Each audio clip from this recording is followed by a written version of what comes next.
Hey guys, how are you? My name's Bryn Young. I'm the owner of Be Young Design here in San Diego, and I passed my last ARE last November. Whew. And I've had a lot of questions from friends, colleagues, people I went to school with asking me what my strategy was, the first steps to take, how do I even get started, how soon after school to get started, how did you go about it? Did you fail any exams? And what resources did you use? So there's so much out there. There's a lot of information, so I figured I would compile a little something for you guys and get it out there, hopefully help you out. I know it's daunting. You hear a lot about failing, which I'm here to tell you, you most likely will fail an exam, but I'm here to explain why it's okay, how to get back on the wagon after failing, and what resources were helpful for me.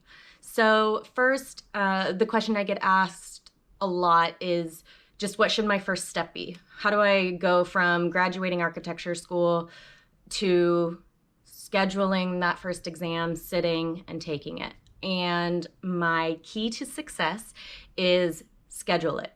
Schedule it. If I hadn't just gone online and scheduled the exam, I probably still would not have taken that first exam. So one thing I do recommend, go to NCARB's website, download their ARE handbook, and I'm gonna provide a resource, a spreadsheet that I've put together that has all these links. So you'll be able to see what I mean, click it, it'll take you right there. And what this is it's basically a condensed version of what each exam is going to have on it, what the 6 exams look like in terms of how many questions they are, how long they give you to take them. And then they also give you a long matrix for the references that they recommend. And I'm going to tell you that you definitely can purchase all the references that they give you, but it might not be necessary, and everyone's different, so do what you will, and maybe take my advice, take an exam, see how it works for you. If it doesn't work for you, go back, see what works for other people. There's certain references that have come up a lot that I know other people recommend that I actually didn't end up using, and for me that was okay. With these exams, everybody comes from different experiences. So some people are straight out of school. Some people have been working in the industry for 25 years and are now sitting for their exam because they want to get licensed. So everyone has different experience. With that said, these exams are difficult, not only in the topics, but in the way they ask questions, the way that they dive deep into the knowledge, and also when you're working in the field, sometimes things are a little different than they actually legally should be, or how you'll be tested. So it's important to not just rely on your experience, although that will definitely help. So download that ARE handbook, go through it, get an idea of what to expect, and then put together a schedule. So what I did when I very first started is I'm like, okay, I'm gonna bust these out in some crazy timeline. And I took out a calendar, I wrote the order I was gonna do it in, and allowed like 1 or 2 fails in there just because I knew that there's a high probability that I was gonna fail. But I didn't stick to that schedule because life gets in the way. Emotions get in the way. After your first fail, you realize this is not easy, and you have to kind of pick yourself back up and figure out what's going to work for you. So I recommend starting off with that idea, but don't kill yourself with having to stick to it. So be lenient on yourself. This is a stressful process, and that's kind of a key to get through it is be kind to yourself. If you don't stick with the schedule perfectly, that's fine. But lay out the idea of what order you want to be taking these in, and a rough idea of kind of timeline. So when I very first started, I thought, okay, I want to knock off these difficult ones first. Yeah, everyone says start with practice management, project management. I'm going to go with PPD and PDD first. And if you don't know those abbreviations, you'll learn them. Bear with me, I'm going to use them a lot. But yeah, so I started studying for PPD first, and I'm like, okay, I have experience. I've worked in the construction industry since like 2008-ish. So it's been a while, and I've been doing construction documents and having plans permitted through the city for a while, and working with architects and working with a construction company. So I have experience where I thought, it's fine, I got this, and I started studying, and then I realized, no, there's a reason people start with practice management, project management. Yeah, these exams are less difficult. They're not easy, but they're less difficult than the other ones, which is a good reason to start with them.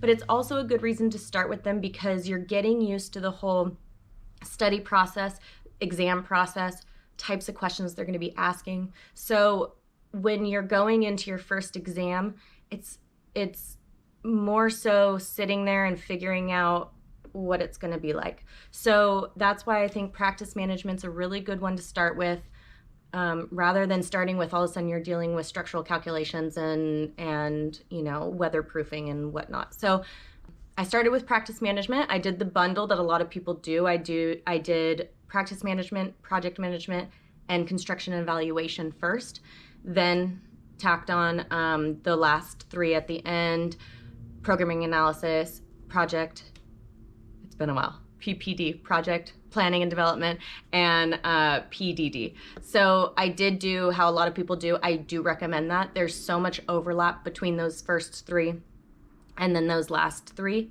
A lot of people put PPD and PDD basically as one, and a lot of people recommend taking them only a week apart. I personally don't agree with that. I think that they're not one exam. I think they're like 3 or 4 exams. They're really broad. They're really broad in a sense of not like PA where the scope is broad. It's broad and just there's a lot of information that I don't think taking them so close together would mentally be. I think you need a little break. But anyways, in terms of topic overlap, yeah, there was, topic overlap, but they all in a way do. So handbook, put together some sort of schedule, some idea of how you're going to start tackling these, and then start compiling resources. I put together a reference list, and in that, and you'll also see in the ARE handbook that they also have this matrix where each reference tells you which test it will cover, which is good. So you're not having to go through everything for, say, practice management. That's really a specific group of references. And then that will also kind of help you not feel so overwhelmed because there are a lot of references to use. Okay, so those I believe are my recommended first steps. Then schedule it. Even if you haven't even really started studying, if it's your first exam, schedule it. Because at least for me, the type of test taker I am, if I don't have it scheduled, I'm probably not going to focus too much attention on studying. If I have a deadline, I will study and I will work hard on doing it.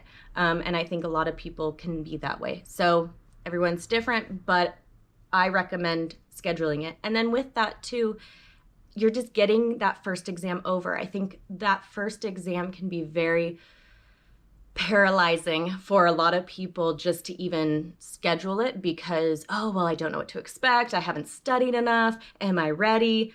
Just schedule it, get in there, take it. And who knows, maybe there's 50% chance you might pass it. If you do pass it, great, one done. If you don't pass it though, you'll know what to expect. You'll have an idea of what's on that schedule. And you're just gonna be more prepared to take the next one. Now, with that said, after my first fail, it was a blow. So it took me 5, maybe 6 months to even sit for my next exam, because it's like, oh my gosh, I just studied. I just sat for a 4-hour exam. I'm exhausted. I'm drained. I felt like I knew the information, but then I got there. I'm like, whoa, what are you even talking about? So I realized I needed to switch up the way I was studying. And I also needed to be okay with failing. And I wouldn't have, it took me a while to learn that. So I didn't learn that right away. In terms of how to study, I think taking that first exam is going to really help you figure out what works for you. So before I took the first one, I read through the ARE 5 review manual by Ballast, and I really, really like that review manual because it's comprehensive and it goes through everything. And then that with the Architect's Handbook of Professional Practice, which I don't have here. I think I have it in a PDF, but that one was super, super helpful. So I would go through there and I just read. And so by the time I went to take the exam, I thought, yeah, I know this information. I've been reading this. I'm prepared. I know it. And when I got there, I was reminded that it has nothing to do with rote memorization. You know, it's having a deep understanding of the knowledge, even in practice management that's talking about financials and business development and that sort of thing, which I felt like I had a good grasp on. And I realized I needed to go about my studying a little bit differently. For me, I ended up taking more notes and doing more flashcards, but also incorporating visual, videos, audio. Myself, I need a couple different sources. I can read it, but then once I have a visual, like a video, it really solidifies it in my brain and I have an idea of what's going on. And so that was helpful, just understanding what I needed to do to study. So I think, like I said, getting that first exam, taking it, will help you better understand how you need to study, what helps you retain information. And you know, I was never a straight A student. I'm a little bit more of a, hey, let's get a good night's sleep and get a B. That's fine with me. So I think that in terms of taking the exams, it was easier for me to think, you know what, I might not totally be ready, but I'm just going to get in there, take the exam. And then at least if I fail, it's like a really expensive practice exam that will tell me what I need to study better, what I know already, and just give me a really good idea of what I'm even doing. So for me, taking that risk of a possible failure was more important than waiting till I'm ready, because you're never really going to be ready. So I think it's important. I know there's a lot of people, especially in this industry, you know, who have always been straight A students, who are perfectionists. It's in this, if you hold on to that, you might never take your first exam and you might not ever get through it. So be okay with possibly failing, but be okay with knowing that it's going to be a learning lesson with how you even are supposed to study for these. As I mentioned, there's a lot of different resources. Here are some that really worked for me, and I'll link that too with the sources. Some of them work for almost all the exams. Some are really specific. So look through that matrix and try not to study something that's not important for the one you're actually taking. And then failure. Let's talk failure. So most of us are probably going to fail at least one exam. There's 6 exams that we have to take. That's a lot. And most of them have plus or minus 50% pass rate. So about half of you guys are going to fail one, if not multiple exams. And a lot of times that's your first exam that you take because you're getting used to it all. And it can be really a blow when you fail that first exam. I remember seeing the fail on the screen and just being, just drained. And as I mentioned before, it took me 5 months just to even schedule my next one. Then I finally, got the courage. I'm going to take the next one. And you have to wait 60 days in order after you fail. And so in my mind, I thought, okay, well, I'm going to wait that 60 days anyways. But the problem is I didn't schedule that next one right away. If I would have scheduled that next one 60 days out and given myself those 60 days, it would have been so much better. But, you know, I think I was just over it. I failed, I'm over it. But I did it. I went back down. I sat for practice management and I passed, and it was wonderful. And then it got me on this excitement. I'm like, okay, I can do this. So 1 month later, only project management, wonderful, pass, awesome, okay, I'm gonna do 1 month later. And then I get on this kick. I'm like, okay, I'm gonna pass all 6 exams in 6 months. You know, it's insane. But so go for my next one a month later, construction evaluation. And I passed again. So wonderful, very exciting. Like, I got this. Less than 4 weeks later, I go in for PA and I failed. And actually PA I felt pretty good about too, because I was right in the process of working on a project and doing all basically like site analysis, all this stuff that I'm like, okay, well, I'm working on this right now anyways. It'll be no problem. Well, I failed. Well, what do? I waited 5 or 6 months again until I could pick myself back up and go take the exam again. And yeah, looking back at that, I mean, I get it. It's fine. You need rest and you need to give yourself a mental break in order to get back up on it. But at the same time, I look back, I'm like, oh my gosh, I could have been done way quicker if I would have just scheduled 60 days out. So I waited the 5 months, went back, took it again, and I passed wonderfully. And so then I got back on my kick. The next month, took PPD, failed. I don't know if it was after this next fail, but that 5 months later, I went in to take PPD again and I failed. And it was the first time I had failed one exam 2 times. And that was just like such a blow. And it was probably after that one I came home and I'm feeling all drained and sad. And I tell my husband, like, this is so stupid. I spend so much time and energy. Is this even worth this? I'm, you know, I can still do what I love. I'm just not going to be a licensed architect, and which I can't do what I love if I'm not a licensed architect. But, and my husband goes, well, nobody cares. And I was like, what do you mean nobody cares? That is so mean to tell me right now. I'm so sad. I've gone through this emotional roller coaster. I just sat for 4 hours in an exam that I didn't even pass, which means now I have to sit for another 4 hours. So 8 hours for one exam, plus all the study time. Like, what do you mean nobody cares? Of course everybody cares. Or, you know, I mean, I care. And he says, no. I mean, nobody cares. Like no one's going to care if you fail. No one's going to care if you pass. Once you're done with all of these, no one's going to look back and even think about what you failed. And plus, you're probably not even going to remember what you failed once you're done with all these. So nobody cares. It's not affecting anyone except for you. You know, which of course I'm like, well, yeah, it's affecting me. But it kind of made me step back for a minute and realize, like, it's true. It's just a test. It's just a test. Yeah, we've worked really, really, really hard to get here. Lots and lots and lots of money, you know, just for schooling, for sitting for the exams, for licensure. I feel like I'm writing a check to the state boards and the national boards and everyone. And so there's a lot that we are holding on our shoulders for this. At the end of the day, nobody really cares. It's not that big of a deal. And, you know, for sure, he could have said it a little bit nicer. But something with that resonated with me, and it helped me go into my next exams.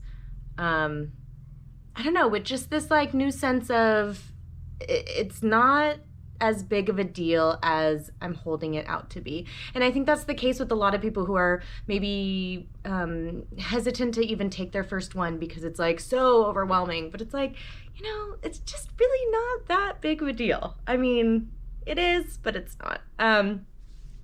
So with this idea, I thought, okay, you know what? I just failed this the second time. I'm not going to wait 5 months to take my next exam. I'm not, I'm done. So I scheduled PDD. Even though I hadn't even passed PPD, I figured, well, if it overlaps like everyone says it does, I'm scheduling PDD and I'm taking it. And I took that the next month and I failed. And now this is the first time that I had 3 fails in a row. And it was just like, it's draining. It's, it's just a bummer. But at the same time, it kicked into me. If I'm the type of person, like if somebody tells me that I can't do something, you better believe I'm gonna do it.